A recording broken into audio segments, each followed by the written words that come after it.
Hey guys, KirkQ here with the first ever commentated speedrun of Bomberman Generation. Before we get going on this, major shoutouts to KirkQ for getting his hands on the game and keeping it a lot. Apparently it's been 5 months since my last run. I didn't think it had been that long at all. But since I've been gone, Kirk got his hands on the game and really optimized, especially in the beginning of the game. He just really figured out a lot of the power-up stuff, the Caravan feed, which I'll get into later, and he figured out a couple of places to use some glitchy stuff, which you'll see later in the run. Not very well, but you'll see it. So, shoutouts to him, definitely, because this time wouldn't have been possible at all if I was still the only person running the game. So, to get into the story of the game a little bit, if you've been paying attention while I've been talking, it's really awkward. It's not going to get any better. You'll get to see all of it because you can't really advance the text a whole lot faster than what you're seeing right now. They thought it'd be cool to have voice acting in this game. I don't know why, because all the voice actors they have are awful. I'm sorry. But, the voice acting is really awkward. The writing is just super weird. Just pay attention to it throughout the run, because you'll get to see a lot of the text. Unfortunately. But other than that, this game's actually a pretty entertaining game to run. I've kind of been talking a little negatively about it so far, but there's lots of in-game stuff that kind of almost make it feel like Hudson was trying to make it speedrun-able. I don't know how to word that. The first of which being that they kind of gave you a lot of freedom between the first 3 worlds. You can go to World 1 Level 1, World 2 Level 1, or World 3 Level 1 right away. Just because you're supposed to technically be landing on the planet or whatever, and you can land it whatever place you want, which is kind of cool. It's even cooler that we actually get to use that in the run, because not really a lot of people know that when they're playing. I didn't really know it at all until I picked the game up to actually start routing it and stuff. I kind of had some really, unfortunately, terribly sloppy World 1, Level 1, bomb placements and stuff. This isn't indicative of the rest of the run. I was just kind of frustrated because my couple of runs before this weren't really going all that great. But you can see there that putting the bomb down early and kind of getting it to where you need to go is the best way to get bombs to where you need to be before you're there. I hope that makes sense. But basically, if you just put a bomb down, it takes 4 seconds to blow up. If you need a big bomb to blow something up, it takes 4 seconds to charge it and 4 seconds to blow it up. So it kind of takes a while, especially if you miss big bombs and stuff, because even a single missed big bomb on a part where you need a bunch of big bombs like bosses or something like that costs you 8 seconds. I already kind of lost a couple of seconds due to just that. You can get to this portal here in a minute if you have good execution in the beginning. So, this is the first Caravan that we meet in the run. Carabons are basically the power-ups that you get in this game that aren't regular fire-ups, speed-ups, or bomb-ups. Amler is the first one that you should be getting in the run because he's the hardest to beat anyway. Every Caravan that you'll get after this kind of has to go into a little Caravan battle. To level up your Caravan for that, you need to pick up Caravan feed. My previous iteration of the run did not have a very good feed route at all. Again, shout outs to Kirk, because he figured out exactly where to get what feeds you need when you use them. I'll kind of explain that a little bit more once we get to the actual battle stuff. Crossing that log right there is actually incredibly tight. After you get out of the portal from Hamler's thing, you basically have exactly as much time as I had right there to cross in one cycle. If you miss that log, it takes another like 7 or 8 seconds or something to actually get it across. If you have it perfectly right, you can actually throw a bomb just before crossing and run across, and it saves an extra couple seconds because you don't have to wait for the bomb to blow up. I actually did that, but then I missed the bomb throw and threw into the river instead of actually throwing it across. So that's why I had to wait for that speed up, or whatever. You don't really notice these things unless you start running the game, but just saving a second or two in the beginning levels is really helpful. That feed back there that I missed, I like to call that the bonus feed. You'll kind of see what it does in the next level. Just know that you are able to get that and still make the logs that I made in one cycle if you have the bomb set up perfectly. I had them set up slightly wrong, so I wasn't able to actually pick up the feed, but I did blow it up.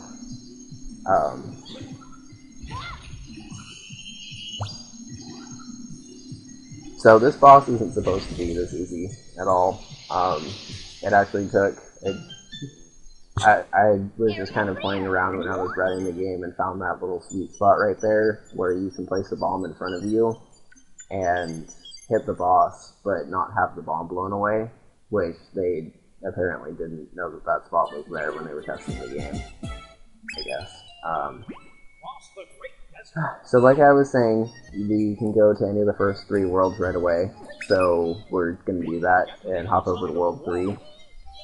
Kirk found out that it's faster to get your power-ups and stuff this way than to do it the way I had it before. That Higgy guy was like super in my way for that fire-up, which is kind of annoying, and he threw off my timing for that worm guy. These guys are kind of weird. Like, anytime they're turning, you can't blow them up and stuff, and it just feels like you're wasting so much time if you don't get them in, like, their first couple cycles or whatever. Those guys also kind of like to run into you. I was kind of surprised that I got through there without getting hit.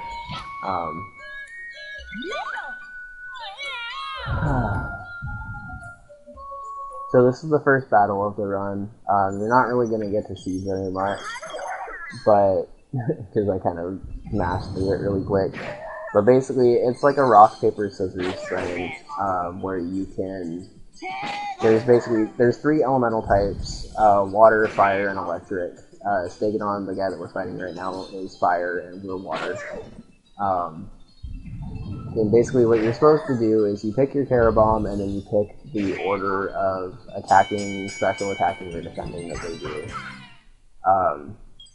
Each combination of it, like attack, defend, special, or something like that, is called a battle command, and you basically just have to pick 2 battle commands. If you get lucky with the battle command stuff, you can actually have some of the fights end a little bit earlier than they're supposed to. If I would have picked up that bonus speed that I had to leave behind in the last level, I would have been able to end that Stegadon fight slightly earlier. Not a whole lot earlier, but it would have been able to end it at the end of round 1 instead of having to actually go to round 2, and it would have saved, I don't know, like 2-3 seconds or something.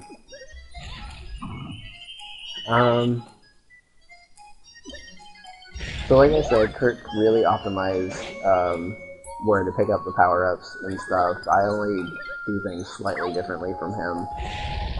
But he basically just figured out that it's way better to go through these levels and pick up the power-ups this way.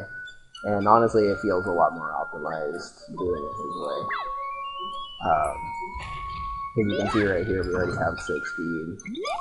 That feed right there is actually kind of rare to get, especially if you're throwing the bomb from those little staircases right there, because you basically have to have the throw like perfectly to be able to actually reach the jar and blow it up. It was kind of nice that I got that, but it's not important at all. It's just it's another one of the bonus feeds, pretty much. So right here, Kirk opts to get the fire up. I skip it because it just kind of feels slow to me. And Kirk's run kind of has a couple less feeds than mine, which is not really a problem in the beginning of the game, but it can prove to be a problem a couple levels from now. So instead I opt to go get these power-ups over here, because that's 3 feeds and a bomb up. I'll explain that more in a little bit, but basically you need 6 bombs to be able to 2-cycle this boss. If you start charging a big bomb and make a line of bombs like that, you can actually damage both of the bosses at the same time. I kind of mashed a little too fast on my first one and didn't space out my bombs enough, so I wasn't able to do it because the camels were a bit farther away than I was expecting them to be.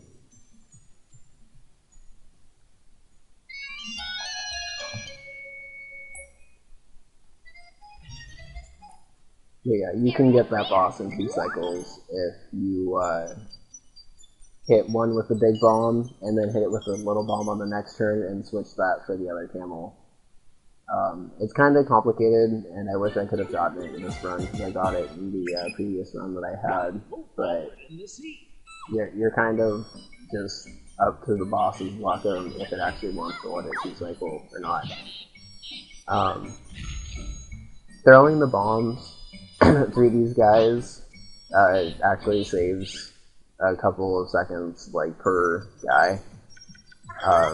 Since that happens a lot throughout the level, it adds up to like 5 or 6 seconds, I think, throughout the level, just throwing a bomb through him instead of kicking it to him or whatever.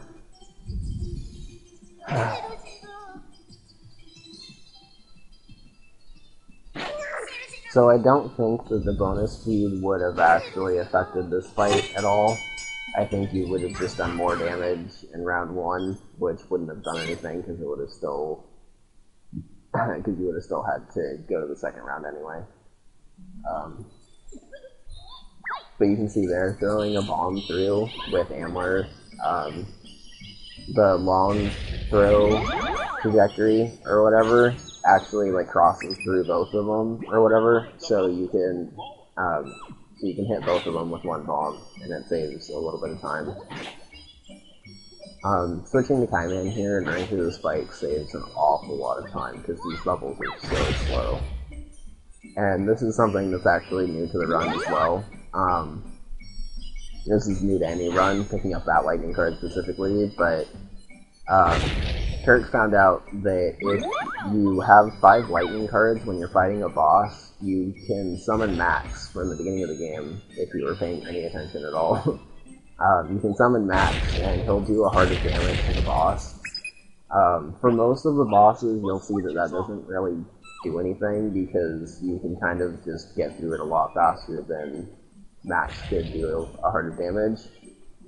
But for the World 2 boss, it's super important. So, getting lightning cards here saves about a minute to 2 minutes, I think, on the boss. I haven't even had time to explain this skip or whatever, but basically if you do what I did right there, throwing the big bomb across, and then doing that precise bomb kick over to the switch, you can basically make those water wheels. You can make those water wheels without actually having to wait on that little island in between. It doesn't really save a lot of time, and the timing is pretty tight on it, but it feels nice to get whenever you can get it.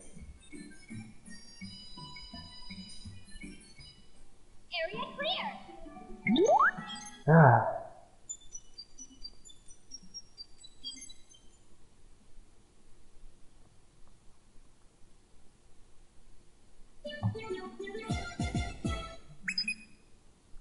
Go deeper into the sea.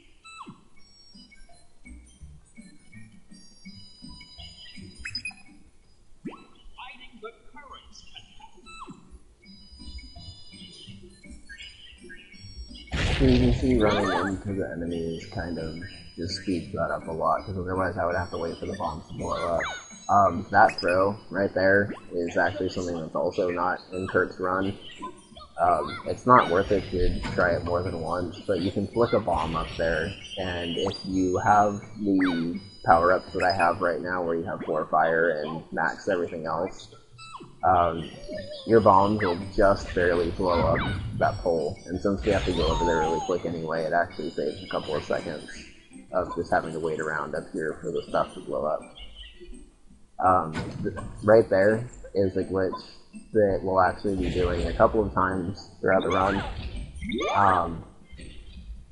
Also, don't enter that portal, because that Carrot Bomb is completely useless, and you will hate yourself if you have to actually go through the battle for a Carrot Bomb that you do not need at all.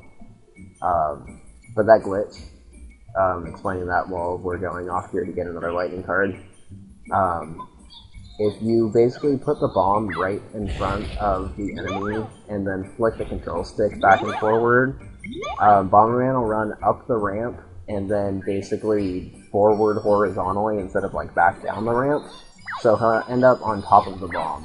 And if you don't have max speed, this doesn't matter, but if you do have max speed, Bomberman has like a little bit of, like he's able to keep his height a little bit, so you have just enough clearance to be able to run over the enemy. By the way, you have to jump up over onto that other side before you can kill that ghost guy. It's just a trigger that's up there. But skipping that enemy in the Carrot Bomb room or whatever is something that we'll do modified later in the run. I just kind of wanted to point out how it works while we were still here, kind of.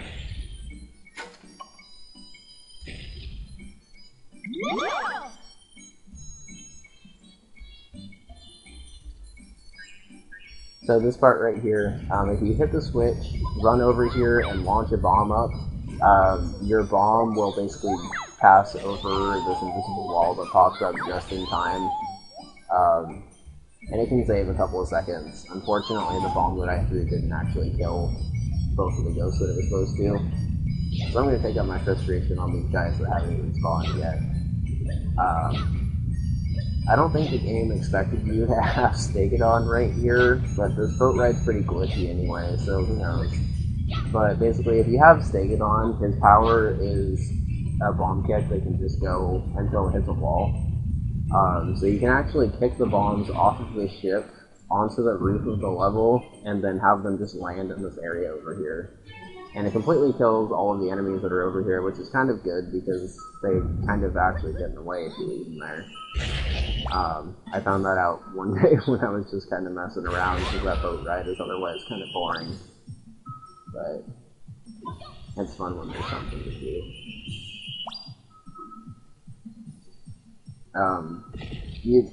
You saw on the second bomb, I kind of put the bomb in a weird spot. That was intentional.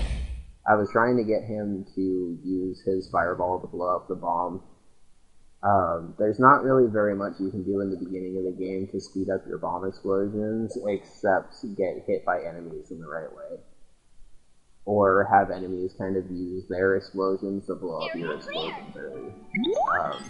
I'll try to point it out when I can, but there's so much else to talk about that it's not really a super big priority. Before I let you listen to this awesome voice acting, you need to have Amler equipped to be able to get the lightning card from this boss. And you'll see that we'll actually be getting 2 lightning cards from this boss. One is just finishing the boss in 4 minutes. This first one, which you'll get on the first bomb throw, is hitting that top little projector thing. You'll see what I'm talking about when the fight starts. You have to hit that with a big bomb, and you can only reach it if you have Amler. I'm Mistress Beauty Bomber, and Bomberman to my beauty. You will bow before me.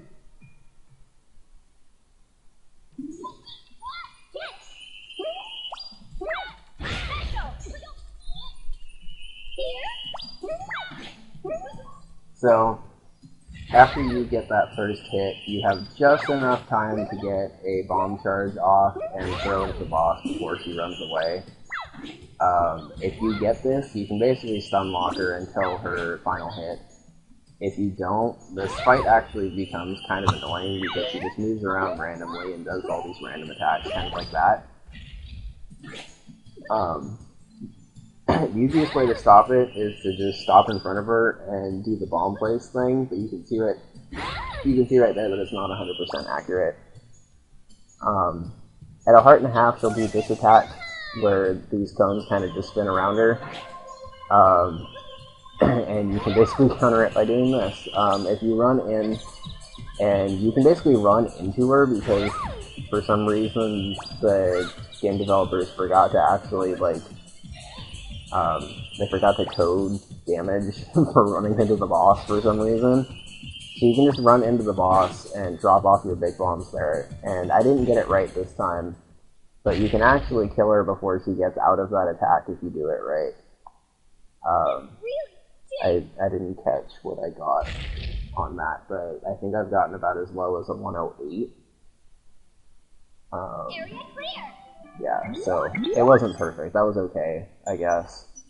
The 2040 that I had, that 38 seconds that I lost was all execution, but that 2040 that I had was almost, I don't want to say perfect, but it was pretty good. There's a glitch you can get right here that I didn't get. I like to call it homing penguin.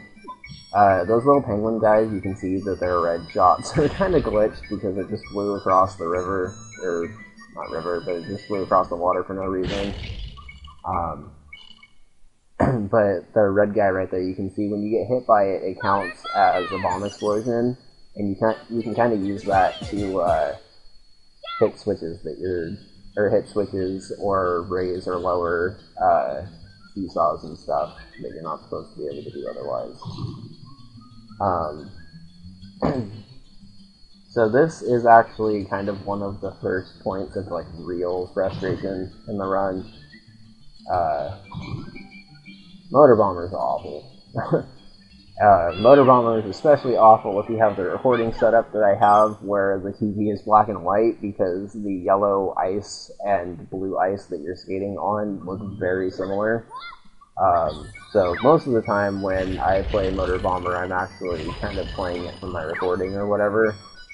But those ice things, as far as I know, are randomly generated. There may be a couple, 5 or 6 patterns it chooses between, but you don't really have a lot of time to figure out what the patterns are. So basically you're kind of just left to mash left and right and hope that you get through it. But the way the game works is you can't accelerate unless you're not moving left or right. So you basically have to kind of just keep going straight and hope that you don't run into anything. So there's going to be a lot of big bombs throughout the rest of the level, because I guess they decided the first part was too easy by letting you use little bombs. These little walrus guys, I guess, they kick big bombs back to you if you throw them at them, so you kind of have to actually do these little gentle bomb places and stuff.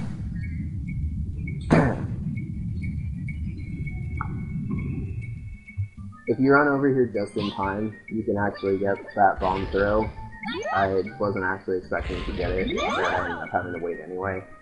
If you throw the bomb up there slightly early, it saves a second or two. Again, it's not really a whole lot, but you can see that there's a lot of second or two time savers that can end up actually saving a pretty significant amount of time together.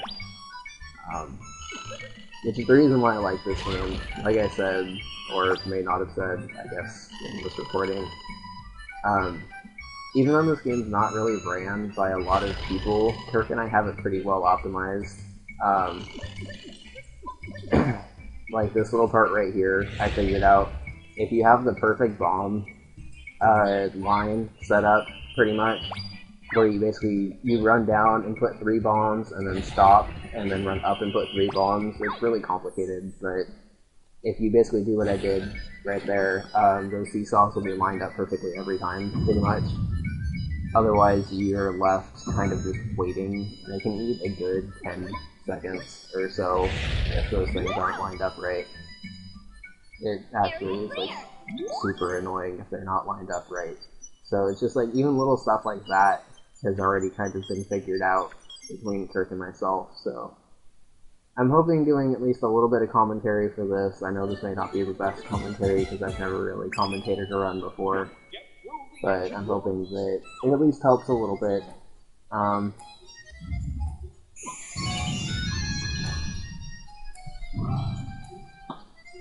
So these houses are kind of the theme for this level. You have to kick a bomb inside of them to be able to blow them up. You're not supposed to be able to blow them up from the outside. I'm just throwing that out there. You need to pick up those 2 feeds in the off to the right there before you can go to this Paragon battle, because you need to be level 17 before you can really do anything. You can do it with a couple less speeds than I had through this first beginning part, but this is basically the battle that could make or break the run if it gets down to it.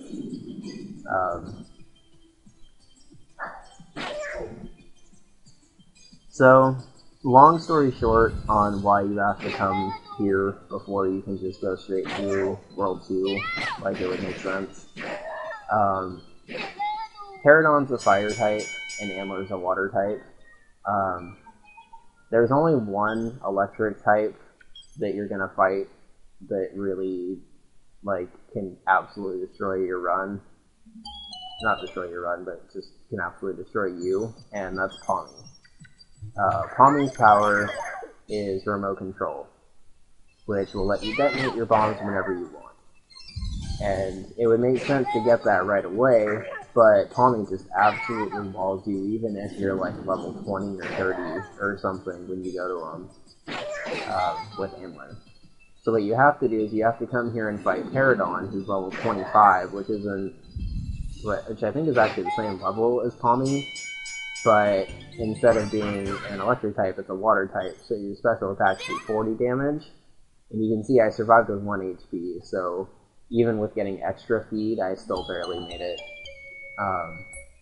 Kirk definitely had that like well optimized. It was just a little too optimized for my taste because, I don't know, I prefer a little bit more consistency in my runs and stuff. So I just like to pick up a feed here and there to make sure that I actually have the level that I need to kill Pterodon. I got unlucky in this level and had to fight Pterodon twice, but you can kind of expect that, honestly. If Pterodon uses any kind of a defensive command in the second round, or gets to attack you before you attack him, you lose. There's nothing you can do. That little glitch with the laser is something that I found. If you're standing just behind, like, that laser is supposed to have a ridiculous ricochet. Also, shout out to Stegadon right here. That laser is supposed to have a ridiculous, like, recoil if you get hit by it, and it does a heart of damage. But if you hit it while you're, or, like, if it hits you behind that switch, basically, you can't do it on that one, but you can do it on every other one. The laser will ricochet you in the opposite direction that you're facing, and you can kind of use that to, like, just barely clip on top of the wall. You can't really see it too much in this recording, but you see it when you're playing it live. So, like, Bomberman just kind of pops up a little bit. You don't need any of those feeds that I picked up, but you kind of have to wait around for that green guy anyway, so it's easier to just kick a bomb down and stun him, and pick up the feed anyway. Also, if you pick up that feed, it'll make killing Pommy in 2 rounds much easier. I didn't even have time to talk about that skip, there's so much else. So that's the skip that I found that I like to call the taco skip. It was optimized a little bit more by Kirk. But basically, like I said, you're not supposed to be able to blow those things up from the outside. I made a movement error here. Sorry. I'm supposed to go to 2-5, not 2-1, but I got excited and that a little too early. But for that glitch, you're not supposed to be able to blow those houses up from the outside, but those purple guys that jump on top of the bombs and then kind of move around, they have a weird explosion that kind of just goes through whatever it wants to go through, and it actually triggers like a lot of switches and stuff that it's not supposed to be able to do. One of those switches is blowing up the houses, like it's the trigger to detonate it from the inside or whatever. Normally what you would have to do, you saw me go in through the rightmost door of that temple. You would have to normally go through the leftmost door and then do a little bomb kick puzzle and then blow it up. But by basically having a bomb in the right spot and tricking the enemy into the jar a little bit, I don't really know what else to call it, the jar house, you basically just have it close enough and then it'll hit the trigger and blow it up from the outside and skip entirely having to do the right half of it. So it saves a good like 20-30 seconds, and it's not really that hard to do, and you have 2 chances to do it because there's 2 guys back there. It's one of the first like glitches or whatever that I found for this game, so I just thought I'd explain it a little bit more. Throwing the big bomb from this spot right here skips a text box about how to move those things. And right there, we pick up the 5th lightning card, which will let us use Max in the boss fight. Kirk actually picked up slightly different lightning cards from me in his run. He picked one up in World 2 Level 4, and I picked one up in World 2 Level 1. I've timed it out, and my way is very slightly faster. Basically, to get Kirk's lightning card takes about 15 to 16 seconds, I think, and to get my lightning card takes 8 at the most, I think. And most of that's just waiting for the bomb to, or waiting for the folder in 2-1 to roll across. So yeah, I thought I would explain that while the lightning cards were still relevant. As of right now, this is actually the only world that lightning cards are important in, but you'll see when we get there that I'm considering adding, if it won't take too much time, I'm considering trying to figure out if there's a way to add lightning cards into World 4 as well. All of those bomb movements that I did, including blowing myself up with the big bomb right there, were just so I could get that platform in 1 cycle. And this is the first bomb merge of the game. We won't actually be using ice bombs for a while, but it's super convenient to pick them up right now, so why not?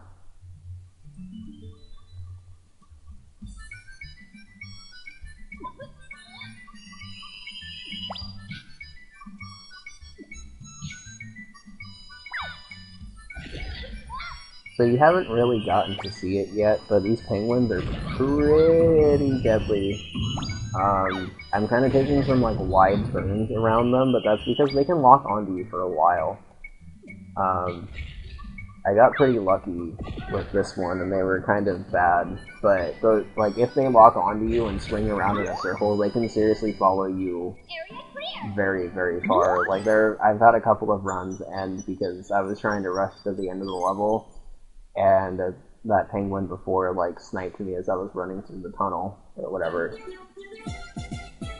So this is where I save a significant amount of time, or the first place where I save a significant amount of time from my other run. This part right here can actually go faster, but I didn't really do it very well. You can actually have both of those little bombs blow up in the same cycle if you place them right, but I haven't quite figured out how to run to be able to do that yet. I guess I could probably watch Kirk's run again to figure that out, but I wasn't able to figure it out for myself.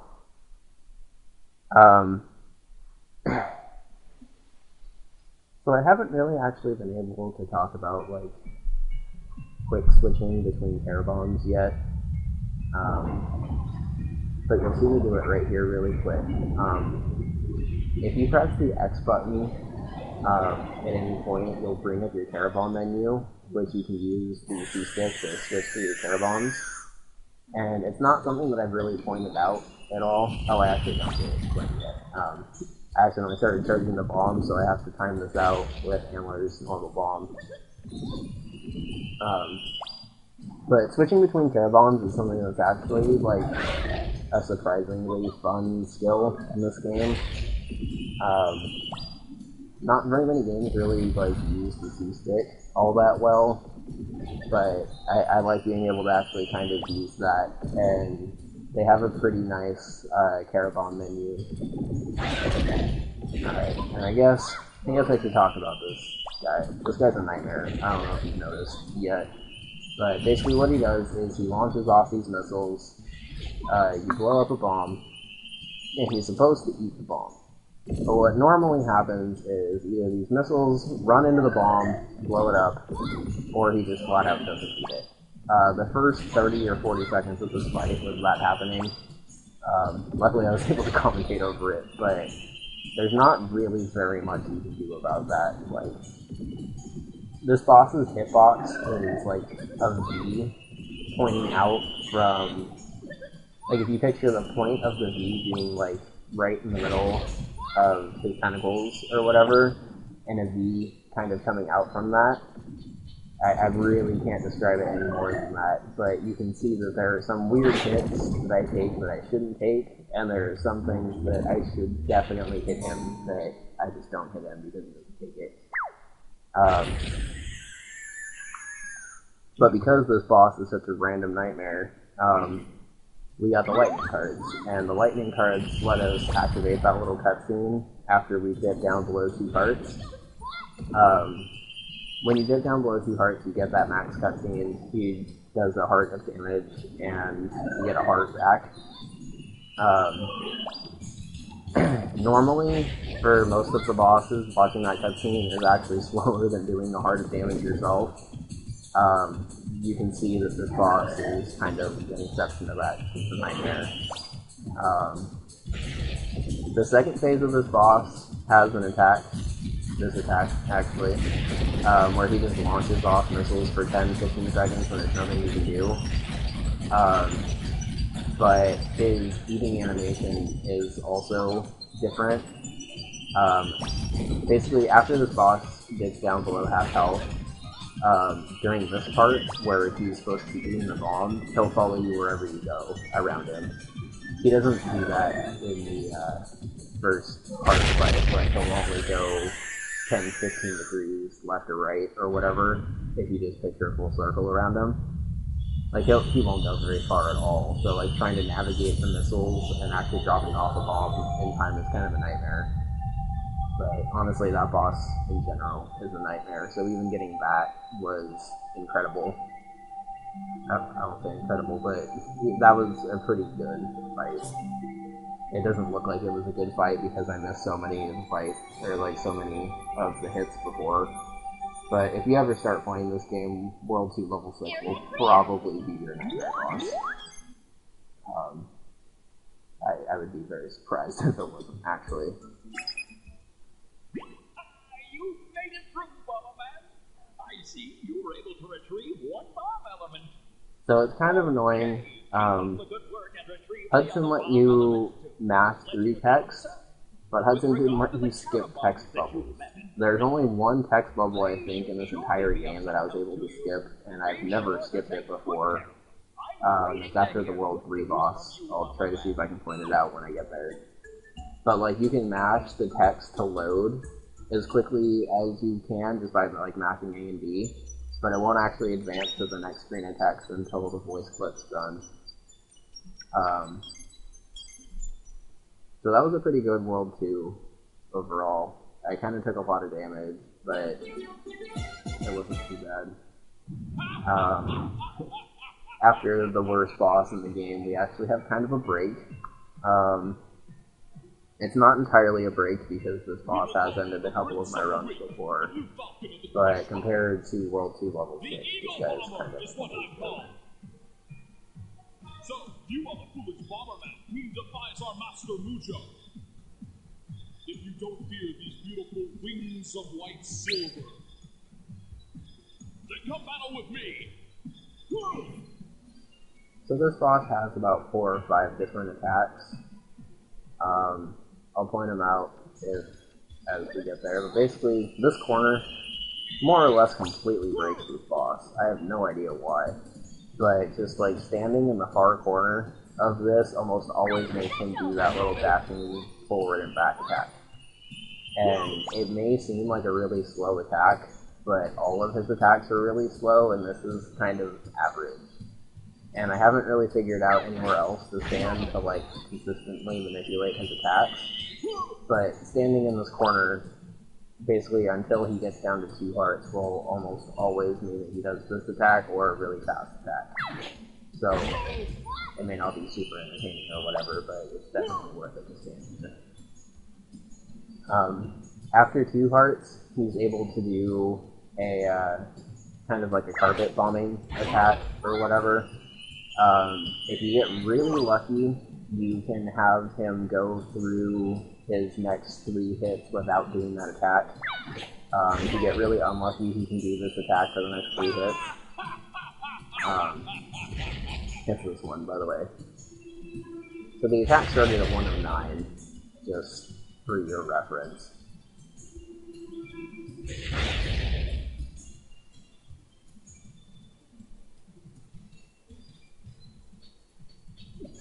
And he's actually able to do 1 more cycle. I got sort of lucky in that he only did 1.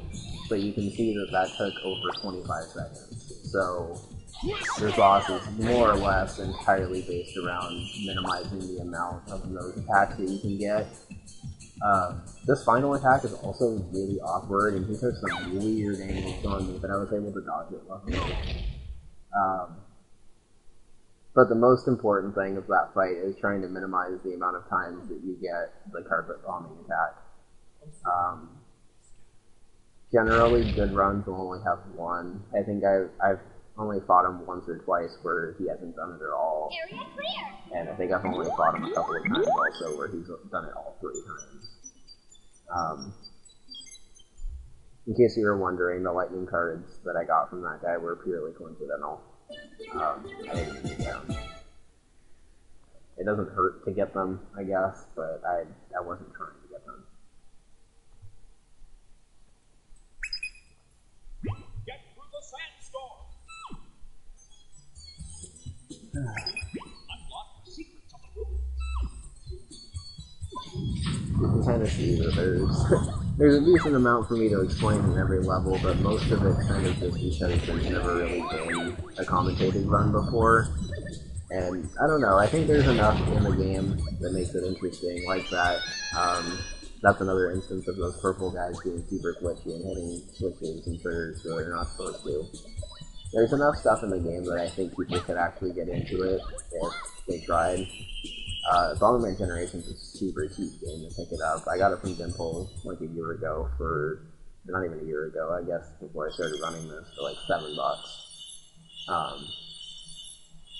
So yeah, just thought I'd throw that out there.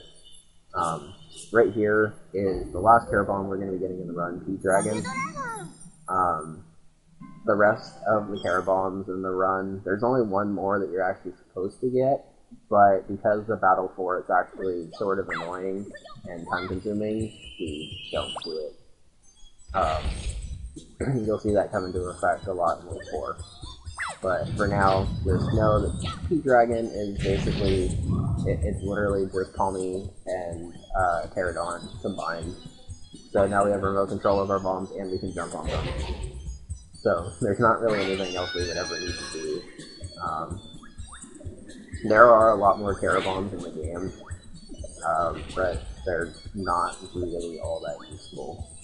There's a couple like kind of cool ones that change a little bit, and you need a couple of them to get lightning cards, but they're really out of the way ones. So this game's kind of glitchy and annoying, but basically what you have to do is you have to mash B to get up to full speed, keep tapping B, hit that green switch, dodge these rocks, and then place a bomb on the very edge of the yellow thing. and you can normally get that in 1 lap, or 2 laps if you do that right. It's actually harder, it's a lot harder than it looks because the hitbox for those boulders goes really far beyond what it looks like it should. So, like, you'll think you'll completely cleared it, and you'll just, like, clip and warp to the other side and lose all of your speed and get hit by the thing. This part's kind of annoying because the purple guys are pretty good at homing in on the bombs. But just kind of set up the bombs like I do. I thought I had triggered the guy right there, but I didn't. But you can kind of see the clip right there. Like, that was I think that's the biggest one of the run. Like, they're not very big, but you can kind of see why Bomberman, like, bounced up a little bit.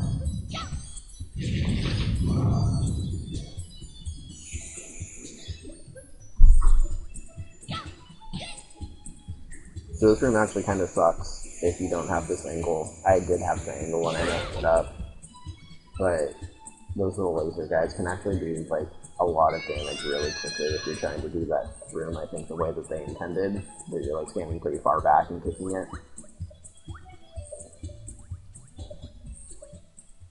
Area clear!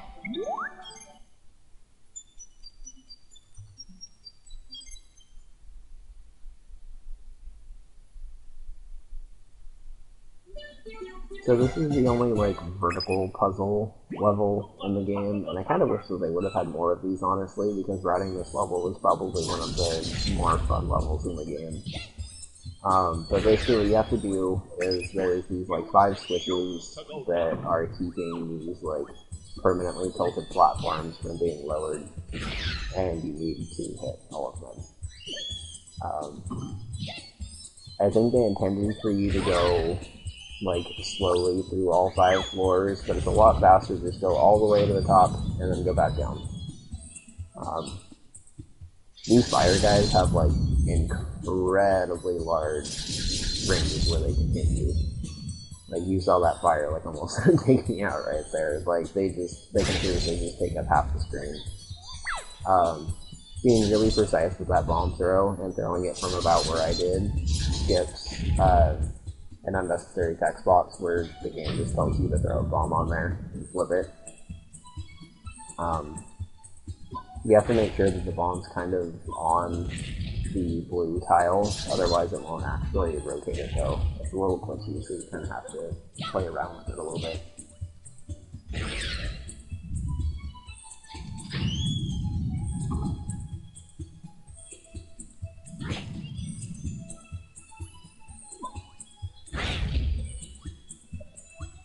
And being on those little rotating platforms obviously makes you fall to the floor below. It's not really a whole lot faster to do that, but, I mean, anything counts. And right there we hit the stick switch, which just conveniently happens to be right in front of where we need to go. So, we'll just go pick up wind bombs and end the level.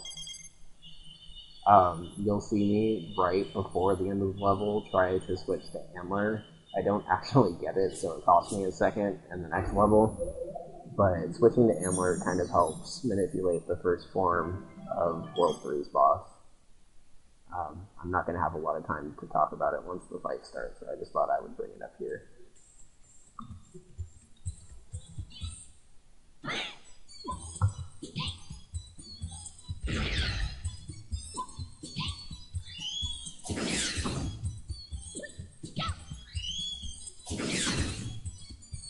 Also, there's no real reason to switch to wind bombs. I just do it because when I'm playing in black and white, the wind bombs look different from the other bombs. And it's a little bit easier for me to tell when it's fully charged because the little fan thing at the top actually starts spinning faster. It's complete personal fancy though. So right here, I'm supposed to do another quick switch over to Ambler, and I accidentally go one too far and end the level before I can switch back. So I have to take a second here and switch to Ambler. Kirk uses P-Dragon for this boss, but I'll explain at least why I think using Ambler is actually better. This is one of the first bosses that I actually tried studying to figure out if there was a way to speed it up. Because this is also the first boss that has like two really distinct, like phase 1 and phase 2 portions. Phase 1 is basically this mask with these 4 floating things around it. The attack that you want it to do is for it to raise its head and then slam into the ground. While its head's raised, you want to throw a bomb under it. If you try to switch in the middle of the fight, most of the time you'll miss that cycle, which is the reason why it's really important to have Ambler going into it. And at least from what I've noticed, it's a lot easier for me to manipulate him actually doing the attack that I need him to do if I'm a certain distance away. And that distance just so happens to be Ambler's distance for a full-length bomb throw. I got super unlucky here and actually kind of tapped the enemies in a bad position. There's not very much you can do about the fire guys when they're in your way. And unfortunately, the fire guy being so close meant that he died from one of the hits, so the boss had to waste another 15-20 seconds spawning another one. Ideally, you want to keep both of the fire guys alive so he doesn't do that attack, because then the only attacks that he has are the one that you can damage him during and a laser attack, which is really easy to avoid. The main threat in that first part is the fire guys, because they do a ton. They don't even really do that much damage, but if you have Ambler, you basically just give up an opportunity to attack the boss if you get hit by that guy, because you have to wait for your big bomb to blow up and then hit him. So this is phase 2. Like the World 2 boss, I accidentally forget to switch back to Palmy, so I have to time it out so I can set up a stun lock here. But this actually is complete shoutouts to Kirk, because I kind of figured this out, but he figured it out way better than I could have. This boss has a very, very small hitbox. You can't even really see it, but there's like a little yellow rectangle like under its chin, and that's where you need to hit it. You're supposed to wait, I think, and like move around and do all these ridiculous attacks. But if you have it set up right, you can literally just run back and forth and back and forth and back and forth and kill it. That was actually the first time I think that I've been able to pull that off in a run where I just was able to quick kill him like that. If you miss stun locking him at all and let him start attacking, that fight can go bad very quickly. So that's definitely one of those fights where it either goes perfectly or terribly. Like, there's really no in between. But luckily, there's not really a fight like that for the rest of the run. So, it's not too bad. Getting the bosses out of the way early kind of frees up the rest of the run, I guess. So this cutscene in particular is really weird in that it lets you load all of the text, but you have to wait for it. Like you can see right there that,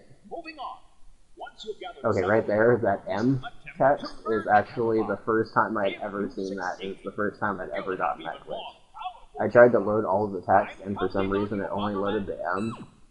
I'm watching this muted, so I don't know if I actually saved any time, but all that text box is supposed to say anyway is moving on. So if it did actually like clip it or whatever, it literally only saves a second.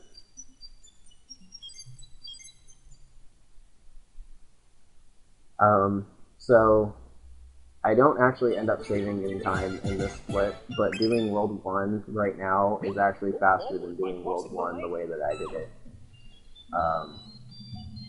World 1 in this run is unfortunately like my worst world of the run. World 1 actually has a surprising amount of like technical tricks that you need to pull off to be able to do it like ideally. And I missed the first one right here, and it's like one of the easiest ones, and I was kind of screaming at myself for missing that. But if you have 6 speed, you're actually able to just run across that gap. It doesn't look like you should be able to. But again, since Bomberman keeps like a little bit of his height at max speed, and really only max speed, which is kind of weird. You can clear gaps that you're not supposed to be able to in this part with max speed. I missed the bomb throw right there with Handler, but you're able to blow up that guy if you throw it right. But I also figured this out: if you miss that bomb throw, again with max speed, you can just run across. I wasn't expecting that guy to hit me at all, and it kind of like severely threw off my timing for here. So sorry that this part kind of is sloppy. It's not supposed to be as bad, but I just time it out so that platform raises up when it's a little bit closer, so I can actually make it across again. So I'm kind of kicking myself right now because I just that alone seriously just cost me 20 seconds. This run, for the most part, actually is like world record pace, but just completely ignore World 1 for that. You'll see later what I'm talking about, but it's bad. So this is actually the last elemental bomb that we pick up now. It used to be the first one, but I like doing it better this way because it speeds up this process. Oh, actually, it doesn't speed it up, but it makes it a little bit more consistent, and it makes the rest of the world much faster. So this boss just goes down in 2 big bombs. You kind of have to chill back a little bit because if you get too close, it'll start attacking. And it's a little water attack that it does, but I killed before I was able to do it. But it does a water attack, and that water attack detonates bombs. So if you get on the wrong timing for that, that boss can be kind of annoying. You'll kind of find that a lot of the bosses in this game are just about getting the right timing. And once you have the right timing, they go really, really quickly, which is kind of a reason why I think that Hudson like almost intended for this game to be beaten really, really fast. Another reason, obviously, is the timer. I haven't pointed that out, but there's a timer at the top of the levels. It's not a very good timer at all, but the fact that there is a timer kind of points to me that they were intending on having little glitches and stuff for people trying to beat it back. So this boss is actually kind of really, really annoying to fight without the dragon or Pommy. That attack right there pushes away all bombs that are next to it, and it doesn't really give a lot of time in between attacks, so you kind of just have to like hope that it doesn't do a lot of these attacks.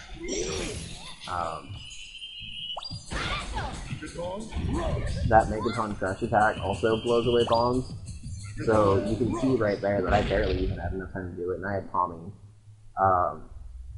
But like if I was just doing that without Pommy, I wouldn't have had enough time for that bomb to blow up before it got pushed away. I think my record without remote control for that boss was 2 minutes or something, and that was pretty good actually. So this level, I'll just go ahead and kind of spoil it now, is the level that seriously just wastes so much time. I haven't actually seen how much time I've wasted on this level, but yeah. So, we were able to get Sneaker on 1 cycle, but I missed it. And then I missed it again. So we'll just go ahead and save that with about 16 seconds. And sadly, that's not even the worst part. I missed the big bomb right there, which I did not even know was possible. Somehow I dropped it underneath the tower. I don't know. That little super rapid left-right-left movement that I did right there is actually intentional. And this part right here is what takes so much time. Kirk found a super cool bomb jump that you can do right here that skips this entire part right here. And if you get it right on your first try, it saves about, I want to say 15, 20 seconds or something. Unfortunately, I was a little stubborn and kept trying to go for it. I should have honestly just given up at this point. but I thought I was already losing time, so I figured I might as well lose a lot more. So just keep in mind that attempting this more than once, honestly, is wasting way too much time. And once you fall down, you're done. You can't get back up there. So, it's at this point that I'm very frustrated trying to kill that guy, and I couldn't even do that. So, like I said, the rest of this run is actually pretty world record pace. And if you got to use that, the rest of the run definitely gets a lot better. But I attempted to do that glitch like a lot longer than I should have. Because all it saves is this part right here. I actually skipped the text box right there, since I had to go off that area anyway.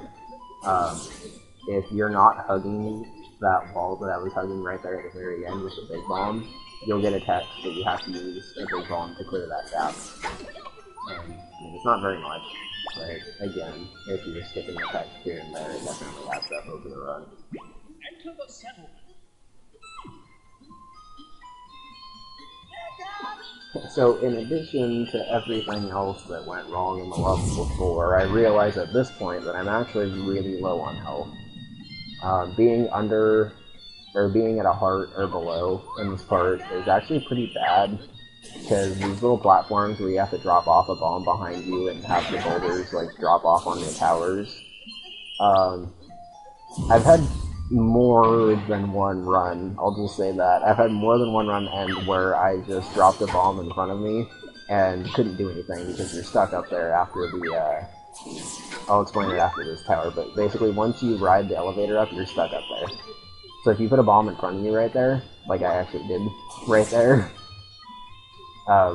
if you put a bomb in front of you and it just stays up on that top platform, you can't do anything about it. Like, you just have to detonate it and take the hardest damage. So you have to, like, run forward, run back, put the bomb behind you, and then run off the platform. It's actually, like, it's a lot more technical than it looks, which is the reason why I had to point it out. That one's not as bad because the boulder's, like, right in the middle, so you can actually run around it.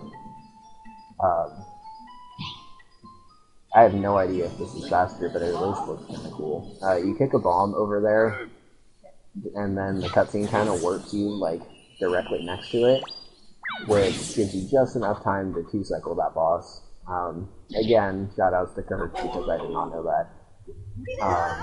But if you use a little bomb, and while it's done, you charge up the big bomb and detonate it off, you can just kill that boss in 2 hits instead of having to wait for 3.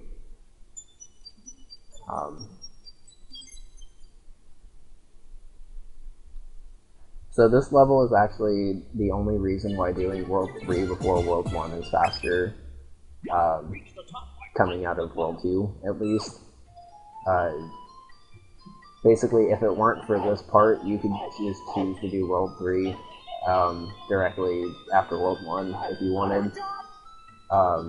But there's a very, very, very slight skip that you can do with wind bombs that you can't do with any other bombs. It's coming up right here. So you don't actually have to kick that bomb towards that boulder if you have absolutely perfect timing in the beginning part of the level. Also, this is a skip, by the way. It skips 2 text boxes, and that's it. Like, it doesn't even say the new time on the in-game timer because the text boxes stopped the in-game timer. But you can skip having to bomb that first boulder if you have good timing, because you can just run up there and, like, just barely squeeze in past it if your timing is, like, absolutely perfect and you don't run into anything. Again, plus one reason to why I think cutscene intention for this game to be grand. And that super jerky movement in there was actually completely intentional, because that guy likes to kind of juke into your way a lot. So you kind of have to juke into his way and then out of his way again.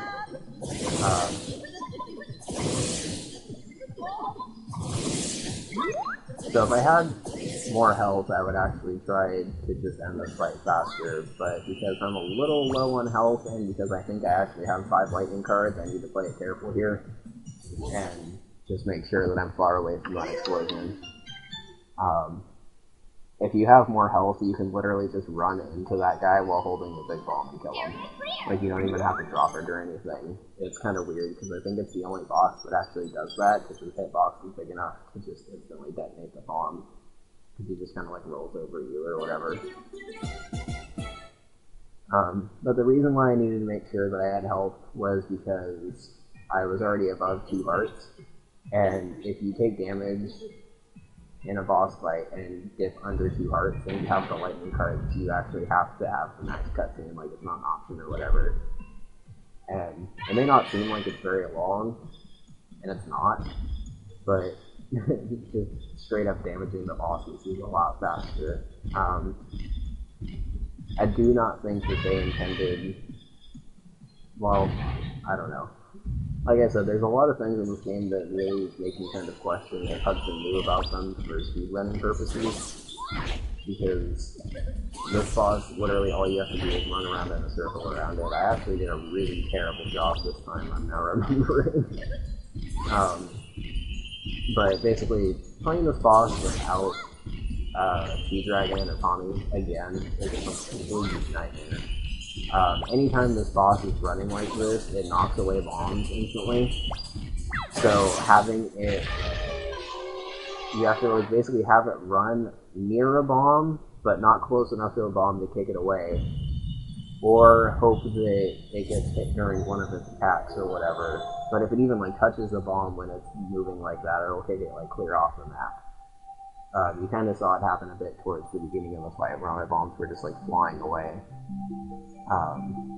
But as you can see, that boss doesn't really have any kind of an invincibility period that you need to worry about, because it still takes 4 seconds to charge up a big bomb anyway. So you can kind of just keep spamming it to death.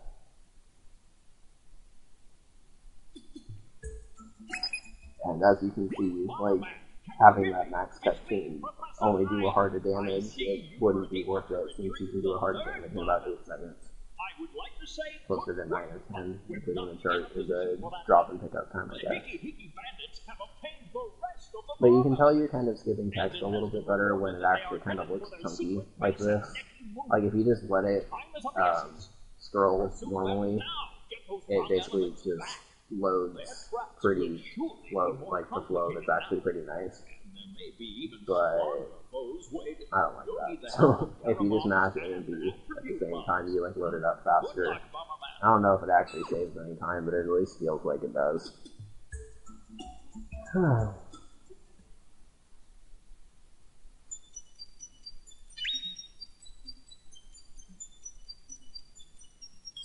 I'm pretty mad that I lost like a minute there, like almost solely due to bad execution and what's on level 4. So you'll kind of see me play a little pissed off in this level. I mean, I guess you won't really see it, but you know that I was pretty pissed off in this level.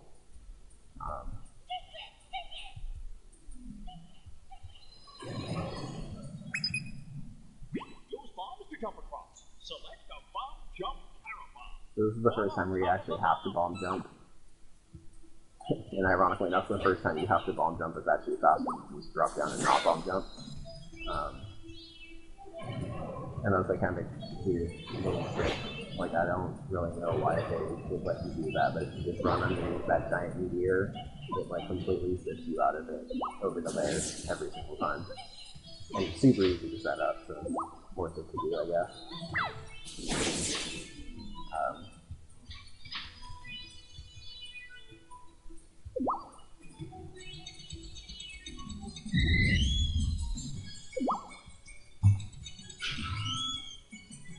It's funny, I remember running this, and there were a lot of like super minor execution mistakes that I'm looking at now that don't really eat a lot of time. But when I'm running into this, I'm just like, oh god, that ate a whole like half a second or something. And it's just kind of funny looking back on it, like how much time it didn't really kill the run. Yeah.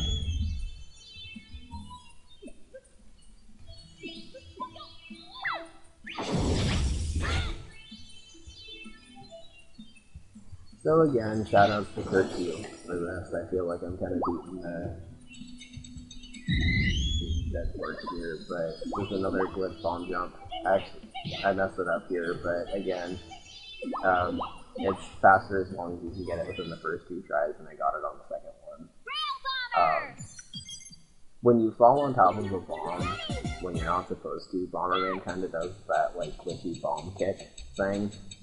I'm gonna have a lot of time to talk about this because I kind of messed up Rail Bomber pretty badly. But if you fall on top of a bomb when you're not supposed to, you'll be able to, like, you'll see that little clicking animation and you'll just start bouncing on top of it. Like, the game clearly, like, there are a lot of things where I know that the game tried to kind of be like, hey, you were playing this fast, so congratulations, but that's not one of them. And I'm so pissed. Like, right here I was, I accidentally screamed a little louder than I meant to. Because I seriously missed that by like 1 chunk of railroad or whatever. And I guess now that I'm doing Rail Bomber again, I can go ahead and explain the point of this game. So you can only move forward. And you move forward if you touch the control stick in any direction.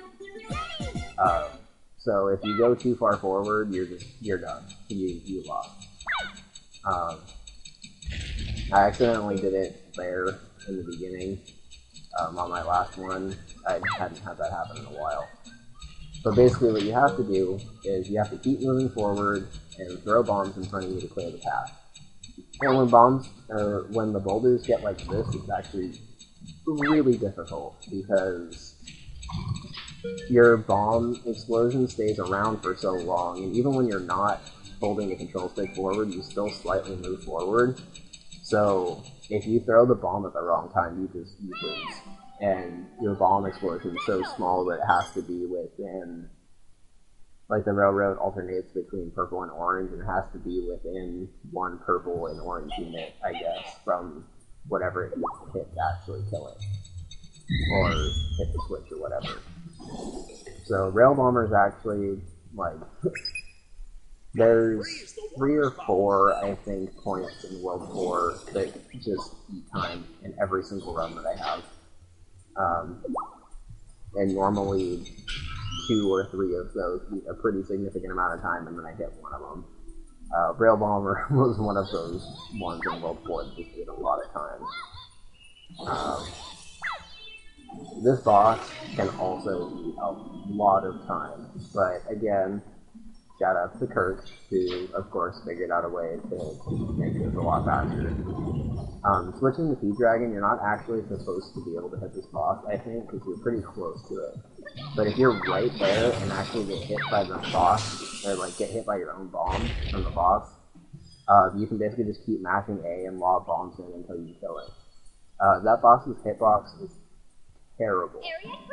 So, like, seriously, of any of the shoutouts that I've done to Kirk, like, that's probably the one that deserves the most love, because if you miss that part, you only have one other chance before the boss, like, just drives around the map and you cannot hit it at all.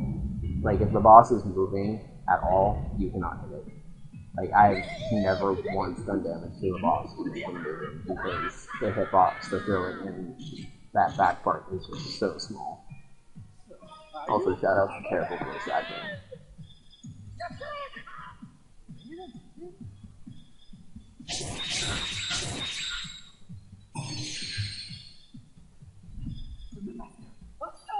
Bomber! I am the Reaper of the first Bomber! I will destroy you! So this is another boss that you basically need to start the fight as soon as you possibly can by charging. If you charge your bombs right, you'll basically always have your big bomb charged just before his attack. So you'll have just enough time to actually get the bomb off and run away before you get hit by the attack. A lot of these like boss stun locks that you've been seeing throughout the run are like that, where you have like a certain amount of frames or whatever at the beginning of the fight to kind of like break the boss, I guess. This boss can actually also end a lot of runs because of this attack. After 2 hearts, this boss stands a chance of doing that, like, complete berserk attack. And it's really, really dangerous to try to get me off during that attack, because he will almost always hit you. I've had a couple runs end because I've even just been trying to avoid that attack, and he took a turn that I wasn't expecting and just completely annihilated me. Because once he's on top of you, like, it's pretty hard to get back out of it and have a bomb charged up, and end up wasting a lot of time.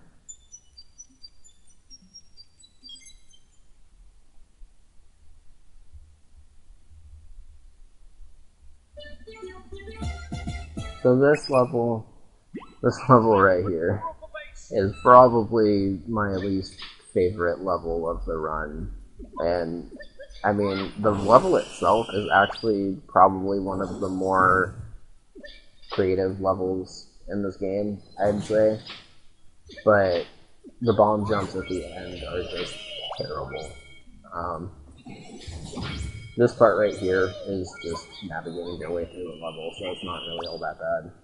And just making sure that you have your bombs charged before you get wherever you need to get. So, I forget what that is. I think it's actually a Carabomb merge with the Carabomb that you're supposed to get in this level of Unicornos and some other Carabombs. Obviously, we're not getting that Carabomb. Its power's Line Bomb, which is actually used, like, developed, I guess. I won't even say used, but, like, you can tell that there's a pretty clear, like, uses for it in World 4 and World 5. We'll kind of be weaving our way around that. But these bomb jumps right here are seriously just so bad. Like, it is so easy to just run underneath these platforms, or run too far past your bomb, or run with the wrong angle and just not clear the jump. And if you miss any of these bomb jumps, you have to start all the way over, which is super annoying. And I actually thought I was going to mess it up here, because I kept getting some really awkward bomb jumps that kept putting me back on the platform. But luckily I was able to stay up there. If you fall there, expect this level to take at least 3 to 4 minutes. Because even if you get it right on the next time, it still takes forever.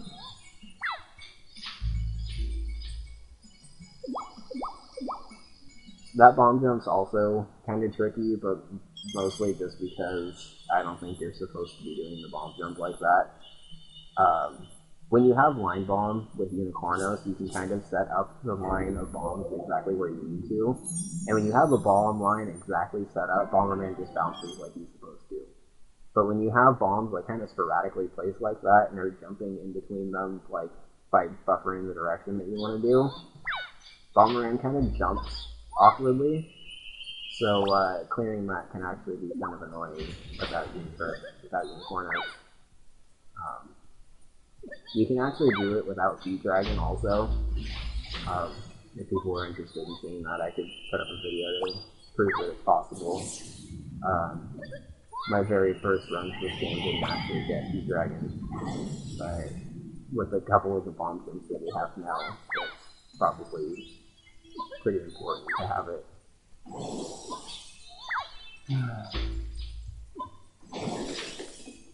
And I call this part the check, because it just kind of feels like they're checking to make sure that you have all of the elemental bombs. After you blow up the leaf, if you run into that cutscene and start that little text box or whatever, the leaf keeps falling.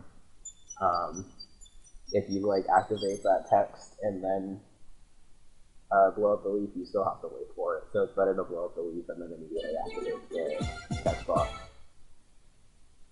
And from here on, I feel like the game developers just sort of ran out of time, so they started putting in these really long cutscenes. This is one of them.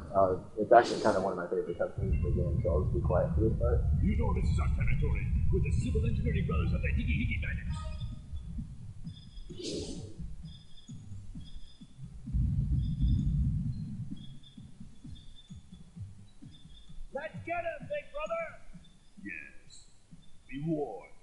worldly power has been strengthened by the bomb elements.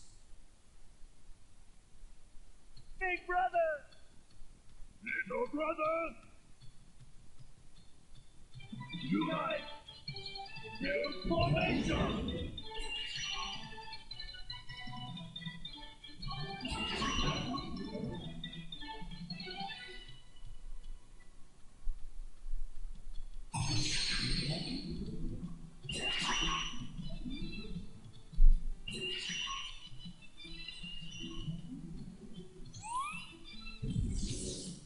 I should also point out, I guess, I went to the bathroom, so I could have pointed this out earlier, but the frame rate for this game is a lot better than this recording. That part actually looks like pretty smooth on the GameCube. I don't know, I recorded this right, but for some reason, I guess when I downloaded it or something, it just downloaded it at like half of the frames that it was supposed to be at. Maybe not, but I don't know. So, this boss, sometimes it can be super nice to you and just die right away, and then there are times like this run. Like I was saying back at the beginning of World 4, there's 3 things in this world that basically can go wrong. 2 of them will always go wrong, and then 1 of them will actually normally go okay. The first level was kind of a wash, I guess, because I got all the like in-level glitches and stuff that I needed to get, but Rail Bomber takes forever. Beneath Holding normally goes awfully because I normally miss one of those bomb jumps and have to start it over, but it actually went okay. And then there was this boss that just, you can only hit him when he's overheating, and as of right now, I don't think we have any idea what causes him to overheat. You'll see me keep doing this thing where I run directly behind him and put a bomb behind him. In previous runs that I had fought him, this seemed to like make him overheat like every time. Not this time. Because of how random this boss can be, I'm considering trying to see if it's worth it to get 5 lightning cards. The only problem is that later in the game, the lightning cards actually get pretty tricky to get. And I don't know if there's 5 that could be consistently had from this world that would save the amount of time it takes to do a heart of damage to this boss. And it's just kind of hard because you do damage like so inconsistently in this fight that it's hard to figure out if it would be worth it or not.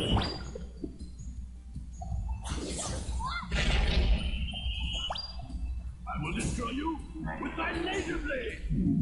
But I feel like it would have to be, especially once you start doing this laser blade attack. That's one of those attacks that he normally does.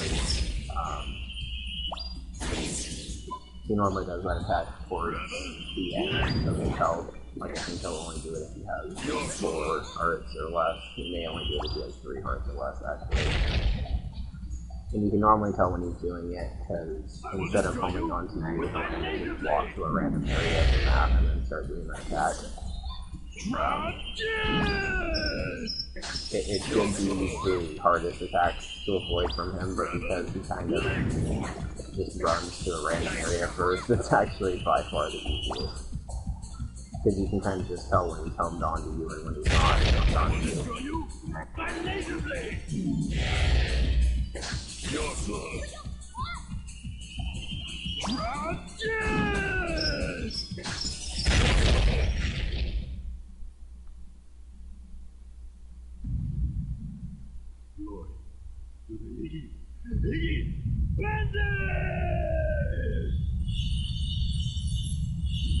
So I've had runs of this guy that have been closer to about 2 minutes and 30 seconds. So I guess if there were 5 lightning cards that you could get that would be under I don't know. I'm sorry. I guess I'm kind of thinking this section takes a while and there's not really anything for me to talk about here. I feel like there has to be some kind of way to speed up this fight for when things go bad, but we just haven't figured it out yet. Like, my original idea was that you had to stand in that little area behind him when he does all of his attacks, and I just thought that when you did that he would overheat, because it looked like that's what happened in a couple of my practice runs, and then you just kind of stopped doing that for a while. So, I don't know. Materialized and has taken the rest of the bomb elements away. The deadly bomber elite has psychic power. Presumably, he is in the Magistar. Just want to point out, by the way, that they did say that Bomber Elite is a guy. Just keep that in mind for the mini boss of the next world.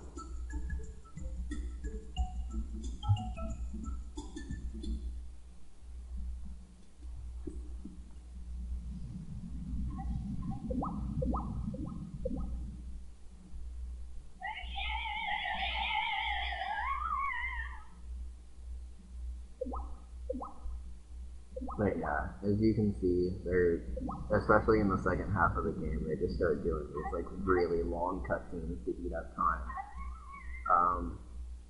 It's actually kind of nice when you have a really nice first couple of worlds, because the rest of the game, like there's only two levels and 3 bosses left. I'll just go ahead and say that now, I guess.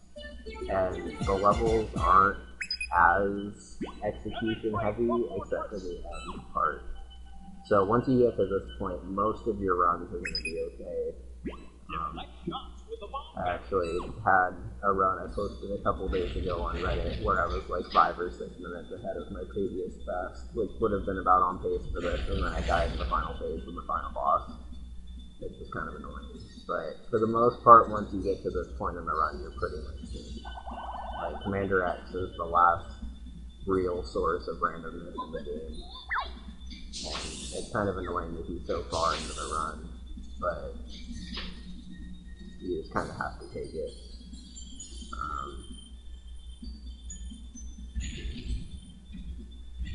I thought this was the run. I had one run earlier where I actually made it through that part without getting hit, but it was the first time I'd ever done that.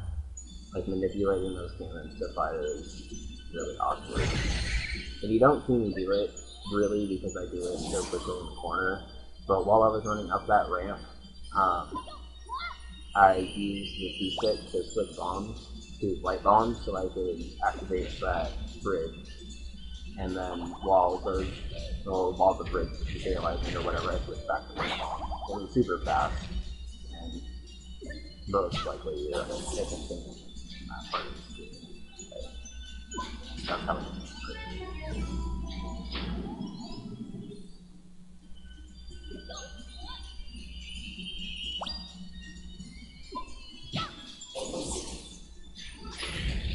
So that was actually like very close, and I probably would have done. I was really surprised I didn't get hit by that guy, because I was kind of just asking for it. I was standing like right in the middle of his line of sight.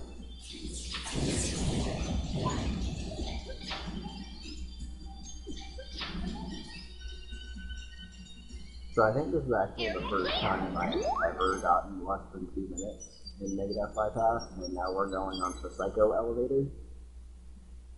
Again, another reason I think that this game was terribly rushed, is they couldn't even notice that they spelled Psycho wrong. Also, again, keep in mind that this is supposedly a guy. I don't really know about that, but... You must be Bomberman. It's about time you got here. I am Bomber Elite. It looks as though I'm the leader of the Crush Bombers. Because I'm bored, I'll play with you to kill time. I'll be easy. Well? So, this boss isn't really all that difficult, but for some reason I always find a way to just mess up this boss a lot more than I should. And apparently, if you don't move at all in the beginning of the fight, the boss drops a bomb in the middle of the map and disappears. If you do move in the beginning of the fight, which is something I apparently have done in every other run before this, you'll be able to hit the boss right away. Over here. It didn't actually cost that much time because he let me hit him again right there, so it only cost a couple of seconds. But it is possible to have this boss fight go the exact same way every single time if you just do the exact same thing every single time. That attack, you kind of have to hang in the middle for about as long as I did to actually get him to stay facing inwards. I don't know if I messed it up in this run or not. Yeah, okay, so basically that's what happens if you don't do that. The boss's attack obviously gets a lot more hard to dodge, and you can actually hit him during it. You alright? Watch your step. It's really annoying to have to wait in the cycles in the sky, but it doesn't cost a significant amount of time until his like final phase or whatever. Can you avoid this? Can you avoid this? Watch out! Because this boss is slightly different from all of the other bosses in that it kind of gets a new attack after you do every heart of damage. Most bosses only get a new attack when they're down to 2 hearts of health. But this guy gets a new attack every time you do 2 hits worth on him. Watch out!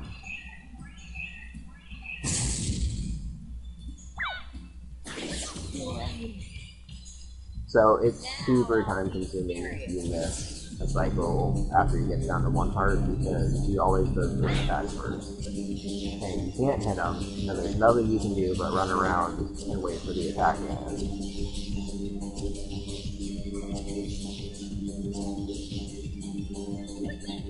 You can see I was actually able to keep a bomb in the middle through all of that.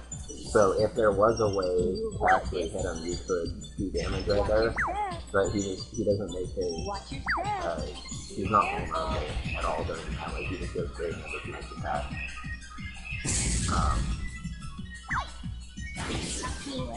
But you can see missing, like, that still counted. That was only a half a heart. And there's nothing you can do to speed this up because this happens every single time after you get down to a heart. But you can see that missing on a bomb on his last heart was at least like 20 to 30 seconds. Probably closer to 30 to 40 actually. I'm not really paying too much attention to the passing. Watch your step. Can you avoid this? Be careful.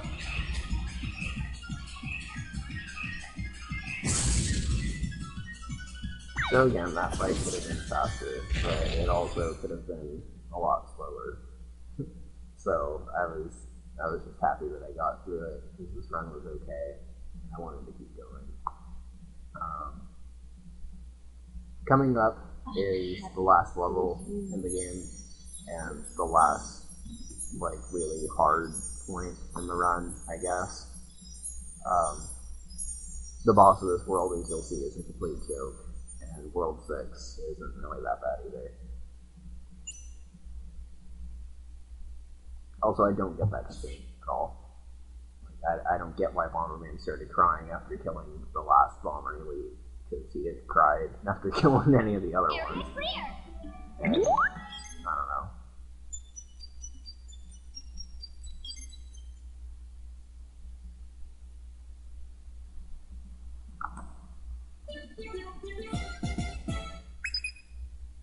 Destroy the gigantic computer! Stop the box!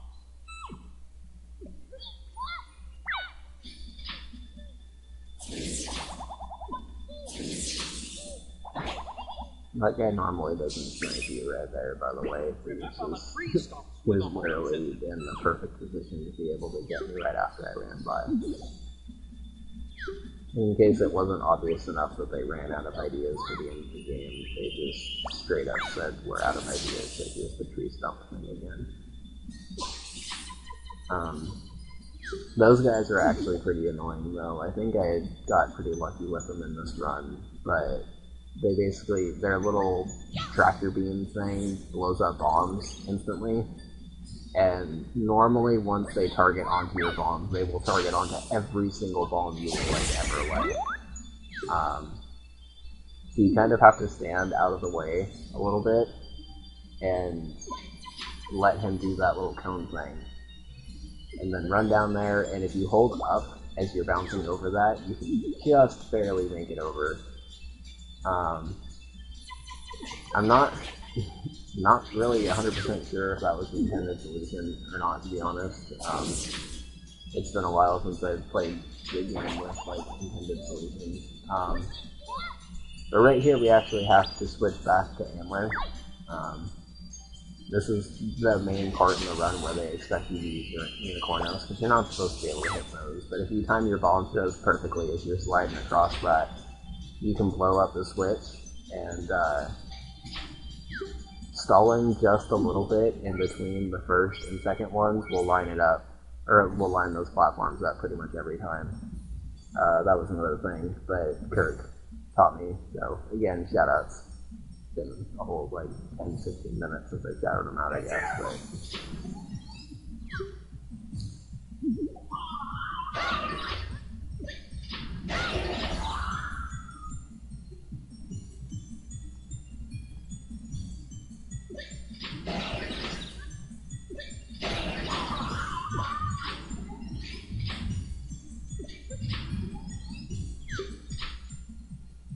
so this mini-boss is actually kind of a nightmare. This first part's not hard at all, but this part where all of the walls come down and you have to fight all three combined is actually pretty tough. I try to do Kirk's strategy here of just leaving all of the sides going at the same time. What the game intends for you to do is to stall this guy so he stops pounding into the ground, so you can actually set up a bomb kit. For some reason, when I was doing it there, it was not working at all. And then by the time I had it set up, it had already worked again. So basically, when you put a bomb like that, it's supposed to stop slamming into the ground. And by having it stop slamming into the ground, you have just enough time to get a bomb kick in there and kill the guy. So even though that took a couple more rotations than it needed to, at least I didn't die. Those laser beams from that one side do an entire heart of damage, and it's really, really, really easy to kind of lose track of your health on that fight, especially if like you're trying to damage the boss, but also avoid his like stomping thing, and also avoiding the coins that roll around. I don't know. But because they felt bad about that boss, they decided to give us the easiest boss probably ever. Just make sure that you have wind bombs, or water bombs equipped. Don't have wind bombs, otherwise you will not be able to damage this boss.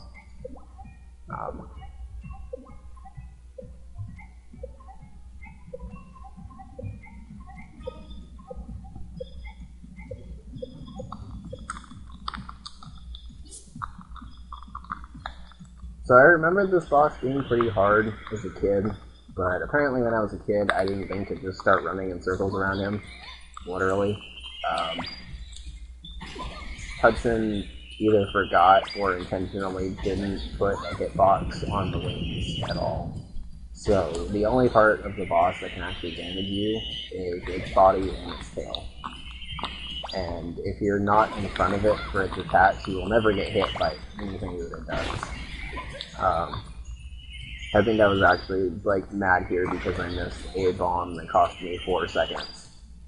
But really, like, this boss fight will pretty much go the same way every single time.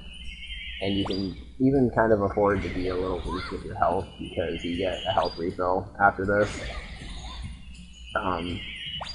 For some reason, this is another world with only 4 levels in it. Sorry.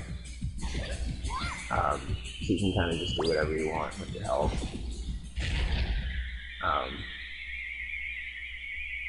Coming up's a bunch of cutscenes. I don't really have anything to say for them besides just hit A and B and watch how horribly translated this game was that they thought that this was an okay cutscene to put in, I guess.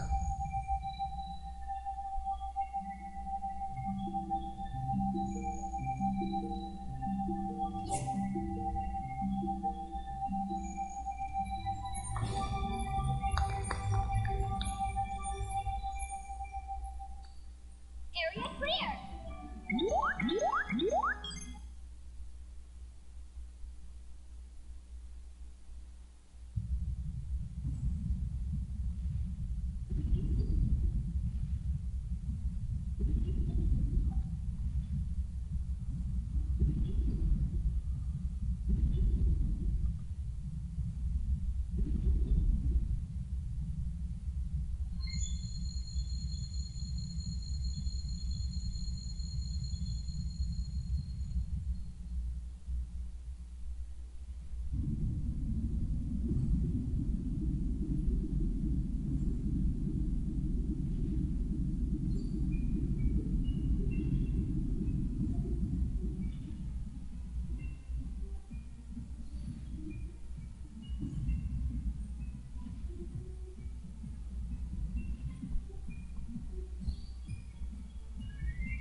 I guess we're actually everything that's loaded right now on that, it may not look important, but everything that's loaded right there is everything you actually have to kill in World 6. There's a lot more that's going to be actually coming at you, as you'll see, but you just have to kill those big cannons and the jet engine turbine things on each phase.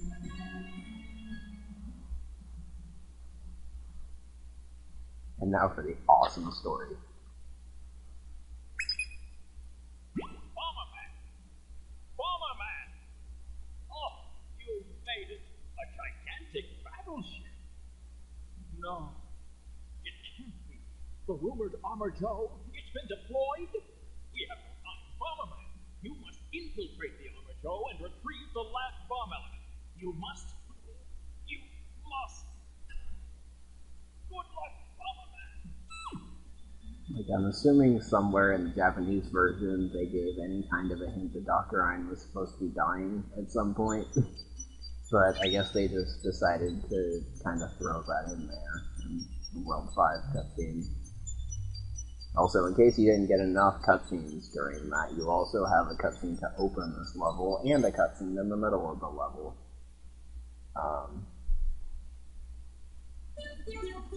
You don't really notice it as much when you're running it, I guess, because normally during these parts I'm kind of just, like, chatting or doing other things. Normally, honestly, I'm kind of just, like, straightening up around me to make sure that the living and stuff, but also shout out to Space Hulk who is the final boss of this game. Bomberman!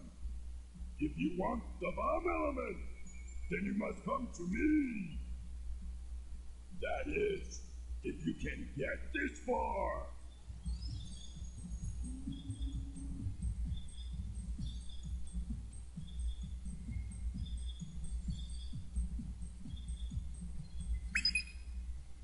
Destroy the battleship!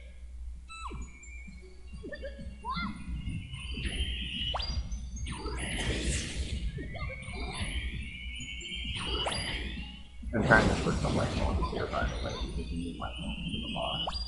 And if you run off to the left a little bit and get that camera to turn just slightly, you can make it off to the side. It's kind of interesting that they forgot this, but apparently running into those big cannons does absolutely nothing to you.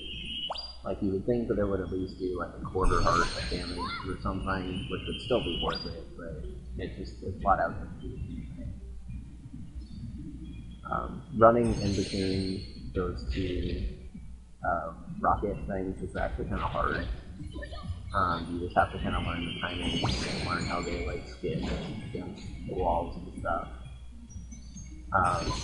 I do kind of a clip right there to actually make sure that the bomb gets dropped where it needs to get dropped. I missed it right there, so you can kind of see what happens when it goes wrong. But if you charge a bomb up and then go directly under the turbine and drop a bomb in front of you, instead of dropping it directly in front of you, it drops it way up into the thing that you need to kill. It's kind of tricky to actually get the bomb to go up there when you need it to, so it's kind of useful to do it that way. I wasn't gonna take the heart here, but then I did, so.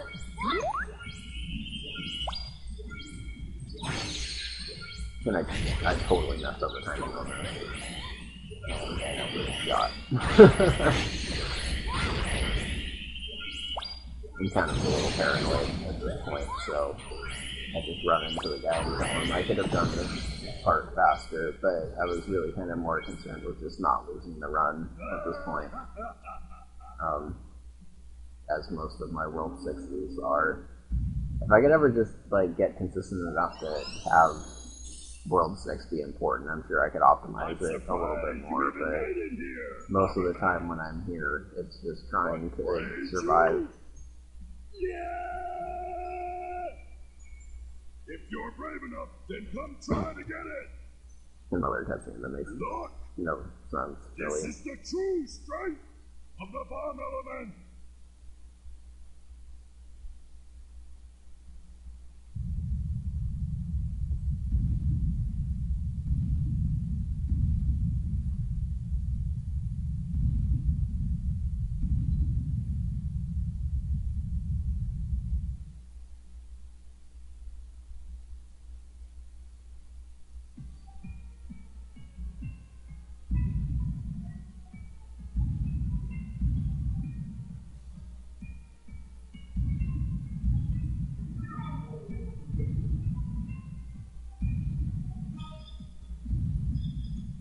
Alright, and this is the final boss of the game.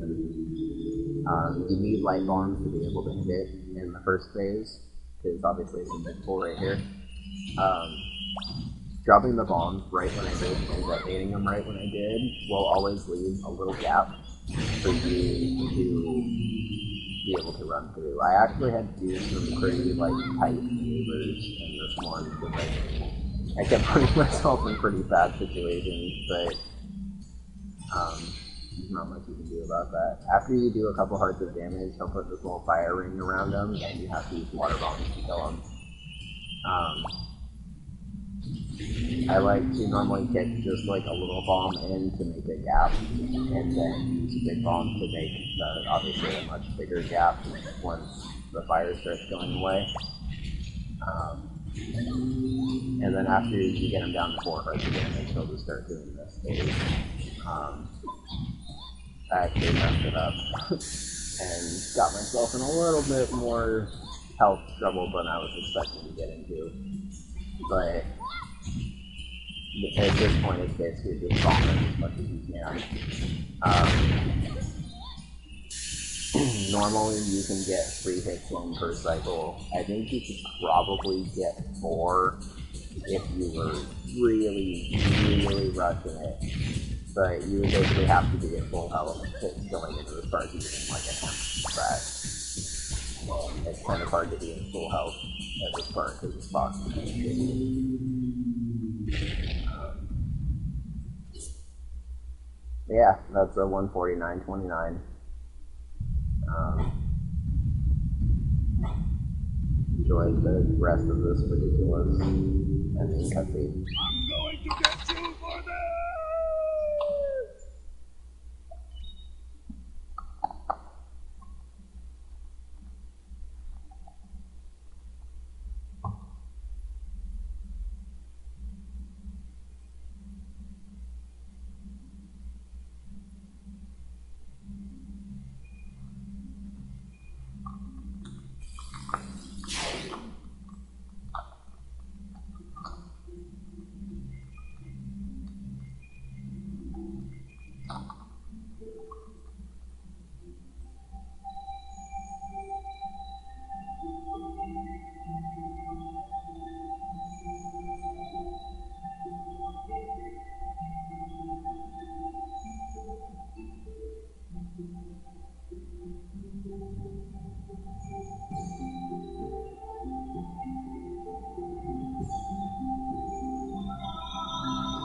how the bomb elements were once again scattered into the far reaches of the universe.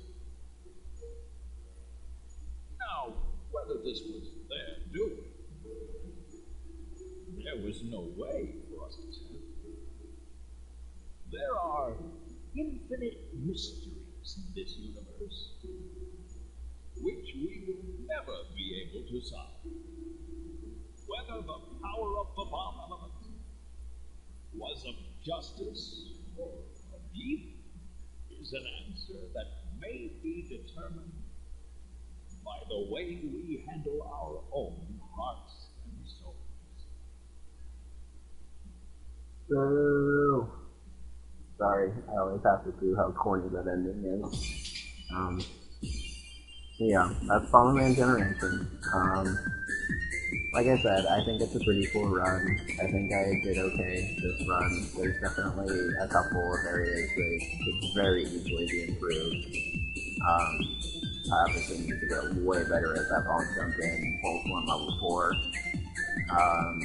And there's just like small execution stuff throughout that really added up. I think my target time is probably somewhere around a low 147, because I think if I just actually had a run with perfect execution, I'd be able to pull that off. I don't really ever think I'm going to get a perfect run of this game, because there's just so much boss RNG that has to go right on top of me, like, playing everything perfectly. I tried to explain most of the very little stuff that there was in the game, because I noticed watching it back that, I mean, to a casual observer, it may not exactly be very entertaining. Hopefully having me explaining a lot of the stuff that I was doing at least helped a little bit. Yeah, and hopefully people start being interested in running this game. If you are, feel free to message me, or Kirk, I guess, for hints. Yeah, I hope you enjoyed it, and I hope my commentary wasn't too bad. This is the first commentary I've really done. I was probably a little misguided at times. Oh, put it nicely, but I think it's not too bad. So I'll just let Bomberman ride into the sunset. If you like, go ahead and subscribe and follow the stuff. I'll probably be posting more runs of this. Hopefully I'll try to learn some other games here soon. But yeah, thanks for watching.